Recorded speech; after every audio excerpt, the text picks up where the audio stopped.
ആറളം പുനരധിവാസ മേഖലയുടെ ചരിത്രത്തെയും ഗോത്ര തനിമയെയും ചേർത്ത് സംരക്ഷിച്ചുകൊണ്ട് ആറളം ഫാമിംഗ് കോർപ്പറേഷനിൽ വിനോദസഞ്ചാര സാമൂഹിക വികസന പദ്ധതി നടപ്പിലാക്കുന്നു. പട്ടികവർഗ വികസന വകുപ്പിന്റെ സഹായത്തോടുകൂടിയാണ് ഈ പദ്ധതി ആവിഷ്കരിച്ചിരിക്കുന്നത്. ശലഭോദ്യാനത്തിന്റെ ആകർഷണീയതയും അശോകവനവും പുൽമേടും ആഞ്ഞിലിക്കുളവും തുടങ്ങി ഇഞ്ചി ഉദ്യാനം, ഡ്രാഗൺ വാലി, ഹെലികോണിയ, മുളങ്കാട് തുടങ്ങിയ വിവിധ ഉദ്യാനങ്ങളാൽ പദ്ധതി സമ്പന്നമാകുന്നു. ആറളം പുനരധിവാസ മേഖലയിലെ യുവതീയുവാക്കൾക്ക് ടൂറിസം പരിശീലനം നൽകി തൊഴിൽ നൽകുക എന്നതാണ് പദ്ധതിയുടെ അടിസ്ഥാന ലക്ഷ്യമെന്നും സന്ദർശകർക്കുള്ള താമസം, സഫാരി, എത്നിക് മ്യൂസിയം, ഉദ്യാനങ്ങൾ തുടങ്ങിയവയാണ് പ്രധാന ഘടകങ്ങളെന്നും administrative officer doctor Nitish Kumar prime vision ന്യൂസിനോട് പറഞ്ഞു. Administrative officer doctor K P. Nitish Kumar. ഇവിടെ നടക്കുന്നത് ആറളം ഫാമിൽ ഒരു എത്നിക് ടൂറിസം, അതായത് ആറളം പുനരധിവാസ മേഖലയിലെ ആദിവാസി വിഭാഗങ്ങൾക്ക് അവരുടെ സാമൂഹിക സാമ്പത്തിക ഉന്നമനത്തിനും അതോടൊപ്പം തന്നെ അവരുടെ സംസ്കാരത്തെ പൊതുസമൂഹത്തിലേക്ക് അല്ലെങ്കിൽ മറ്റുള്ളവർക്ക് ആദിവാസി സമൂഹങ്ങളുടെ പ്രത്യേകതരമായ ജീവിതത്തെയും അവർ നിർമ്മിച്ചെടുക്കപ്പെട്ട സാമൂഹിക ജീവിതത്തെയൊക്കെ അടയാളപ്പെടുത്തുന്ന ഒരു സാംസ്കാരിക പദ്ധതിയാണ് ഞങ്ങളിവിടെ ആവിഷ്കരിക്കുന്നത്.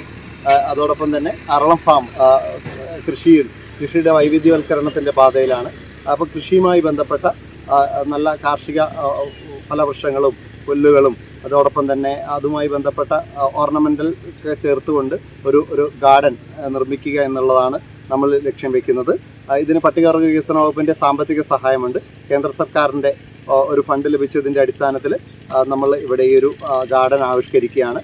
ഹെലികോണിയ, ജിഞ്ചർ, അതോടൊപ്പം തന്നെ പുല്ലുവനങ്ങൾ, അശോകവനം, കുളങ്ങൾ, മുള കൊണ്ടുള്ള വിഭവങ്ങൾ, അങ്ങനെ ഒരുപാട് കാര്യങ്ങളെ സംയോജിപ്പിച്ചുകൊണ്ടുള്ള ഒരു പദ്ധതിയാണ്. അതോടൊപ്പം തന്നെ ചില സമുദായങ്ങൾ ട്രഡീഷണൽ ആയിട്ടുള്ള അവരുടെ വീടുകൾ ഇവിടെ നമ്മൾ നിർമ്മിക്കുന്നുണ്ട്. അതോടൊപ്പം തന്നെ മോഡേൺ മൺവീടുകൾ, അതോടൊപ്പം എ ടൈപ്പ് ക്വാർട്ടേഴ്സുകൾ തുടങ്ങിയ വിവിധ കാര്യങ്ങളെ സംയോജിപ്പിച്ചുകൊണ്ടുള്ള ഒരു ടൂറിസം പദ്ധതിയാണ് ആറളം ഫാമിൽ ഇപ്പോൾ ഒരുക്കിയിരിക്കുന്നത്.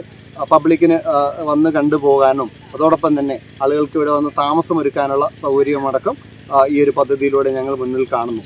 അപ്പോൾ എല്ലാവർക്കും ഈ പദ്ധതിയിലേക്ക് സ്വാഗതം. വന്ന് കാണാനുള്ള അടുത്തൊരു സമീപമായാലും 1 വർഷം കൊണ്ട് ഈ പദ്ധതി പൂർത്തീകരിക്കാനാണ് ഞങ്ങൾ പ്ലാൻ ചെയ്യുന്നത്. ആറളം വന്യജീവി സങ്കേതത്തെയും പുനരധിവാസ മേഖലയെയും ബന്ധിപ്പിക്കുന്ന ഒരു സാംസ്കാരിക ഇടമായി ഈ പദ്ധതി മാറുമെന്നും അദ്ദേഹം അഭിപ്രായപ്പെട്ടു. Prime vision news, Iritty.